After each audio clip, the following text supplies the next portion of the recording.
Joining me now is Shadow Minister for Government Services, Paul Fletcher. Good to see you, Paul. Thanks for coming in. Good to be with you. Donald Trump's advisor, Dan Scavino, who suggested Kevin Rudd's time as ambassador to the US is running out, has been named overnight as the White House Deputy Chief of Staff. Does that raise any concerns for you at all?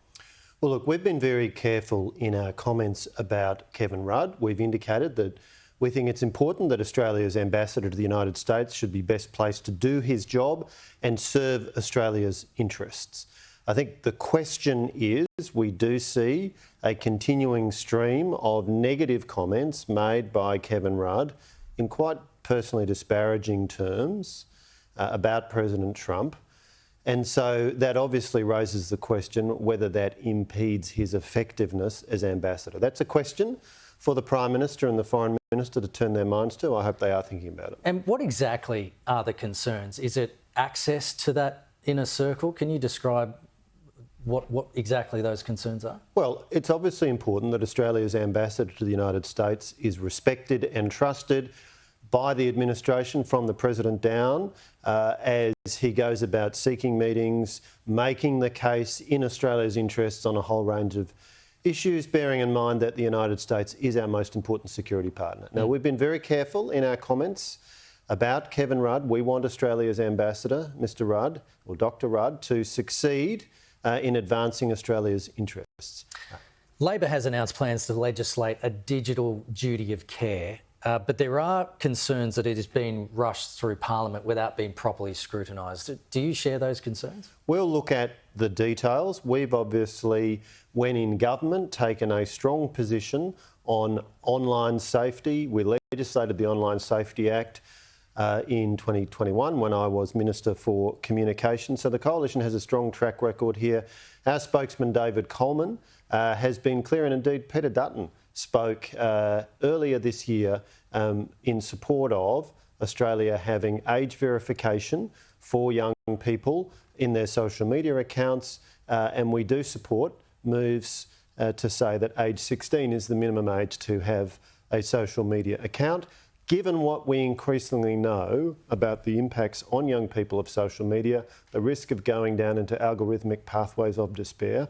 And so the Coalition has engaged very closely and constructively on this. Of course, we'll wait to see the details of what it is that Communications Minister Rowland has announced over the last day or so. OK, we've got new figures that have been attained by The Australian that reveal more than 100,000 more people are on student-related visas than 12 months ago.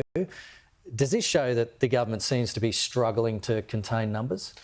We've been very clear, Dan Tehan, our immigration spokesman, has been very clear that all the signs are that this government does not have the immigration program under control. We've seen very large numbers of people coming in, and at the same time we know we have a housing crisis in Australia, and so this government does not seem to have an integrated approach on housing. We've also been clear, Peter Dutton made it clear in his budget and reply speech, that we would reduce permanent migration numbers to 140,000, then 150, then 160. So a response over a period of time. Look, we're big supporters of immigration, but it needs to be managed, and all the indications are that this government is not managing immigration in the careful way that it does need to be managed. Just finally, Opposition Leader Peter Dutton has poured cold water on those earning over $180,000 a year, saying he will not automatically restore stage 3 tax cuts to what it was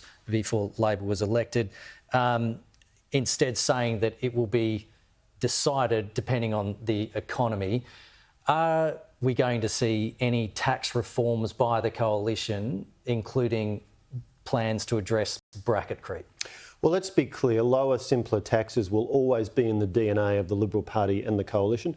That's why we legislated the stage 3 tax cuts when we were in government, due to come into effect from 1 July this year. Labor said for more than 2 years they'd support those, and then they backflipped on that early this year. Now, what Peter Dutton has said in the past 24 years, I think, is a pretty uncontroversial proposition that, of course, what we'll look at is the state of the budget, and he's also made it clear that our priority is getting inflation and interest rates down. We know interest rates up 12 times. Under this government, that's caused huge problems for many Australians. But the opposition leader was accusing Labor of backflipping on stage 3 tax cuts and now potentially a backflip by the Again, opposition leader. lower, simpler taxes will always be in the coalition's DNA. We'll have more to say about our tax policy as we come closer to the election, but you need only look at the track records of the two major parties. Over many decades, the coalition is always committed to lower, simpler taxes. Paul Fletcher